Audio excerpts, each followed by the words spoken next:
ආයුබෝවන් කොහොමද ඉතින් අදත් මගේ යාළුවෝ හැමෝටම. ඉතින් මේ දවස්වල නම් ලංකාව පුරා මාරම රස්නයක් නේ තියෙන්නේ. හිරු එළිය කෙලින්ම ඇඟට වදිනවා වගේ දැනෙන මේ කාලගුණයත් එක්ක දවල්ට විතරක් නෙමෙයි රැටත් ගොඩක් දාඩිය දාලා නිින්ද යන්නෙත් නැහැ කියලා ගොඩක් දෙනෙක් කියනවා මට. ඉතින් ඇඟට මාරම අපහසුවක් දැනෙනවා. සමහරක් වෙලාවට විජිනනලා ලෙඩ හැදෙන්නත් පුළුවන්. ඉතින් ඒ නිසා මේ රස්නයත් එක්ක අපි කෑම රටාවත් ටිකක් වෙනස් කරගන්න එක ගොඩක් වැදගත්.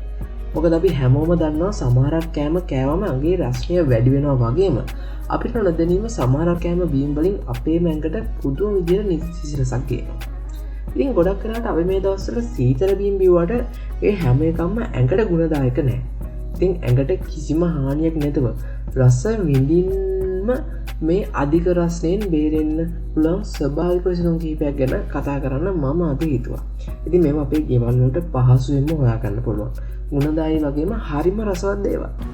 ඉතින් අද මම ඔයාලත් එක්ක කතා කරන්න යන්නේ මේ රස්නෙට අපේ ඇඟ සිසිල් කරගන්න පුළුවන් ගුණදායී කෑම බීම වර්ග පහක් ගැන. ඉතින් මේවා ඔයාලගේ දෛනික ආහාර වලට එකතු කරගෙන රස්නයෙන් මිදලා හොඳ සෞඛ්‍ය සම්පන්න ජීවිතයක් ගත කරන්න ඔයාලට පුළුවන් වෙන්නේ.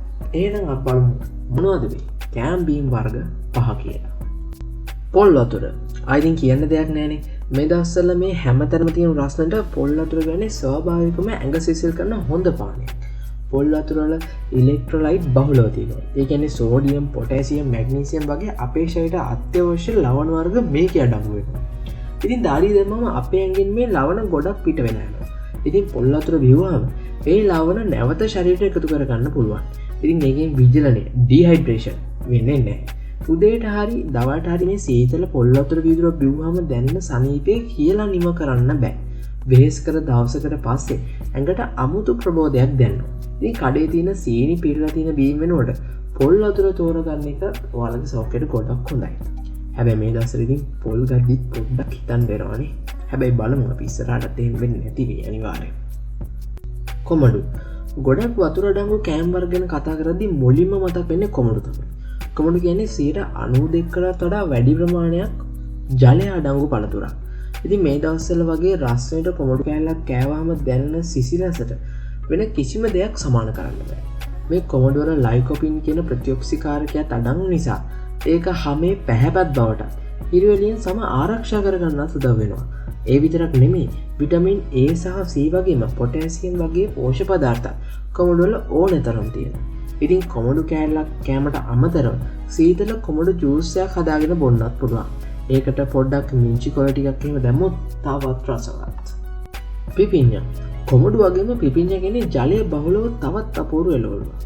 පිපිඤ්ඤා වල 95%කට වඩා ජලය අඩංගු වෙනවා. ඒ නිසා ඇඟ සිසිල් කරන්න මේකත් නියමයි. සලාද වලට, සෑන්ඩ්විච් වලට විතර නෙමෙයි නිකම්ම කෑල්ලක් කෑවත් ඒ ඇඟට හරිම සැහැල්ලුවක් ගෙන දෙනවා. මේ පිපිඤ්ඤා වල ඇස් වලට හොඳ විටමින් K, විටමින් C වගේම පොටෑසියම් වගේ දේවලුත් අඩංගුයි. සමහරක් වෙලාවට ඔයාලට දැනෙනවා නම් ඇඟ රත් වෙලා වගේ පිපිඤ්ඤා පෙති කීපයක් අරගෙන නිකම්ම කන්න පුළුවන්. ඒකෙන් ඇඟට ක්ෂණික සිසිලසක් ලැබෙනවා.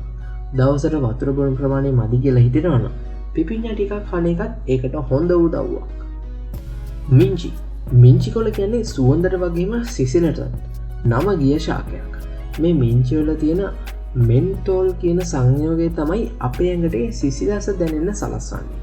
ඉතින් මිංචි කොළ ටිකක් දාලා හදන මොහිත එකක් හරි මිංචි ටිකක් දාලා හදන සැර බත්වක් හරි මේ රස්නෙට නියමයි.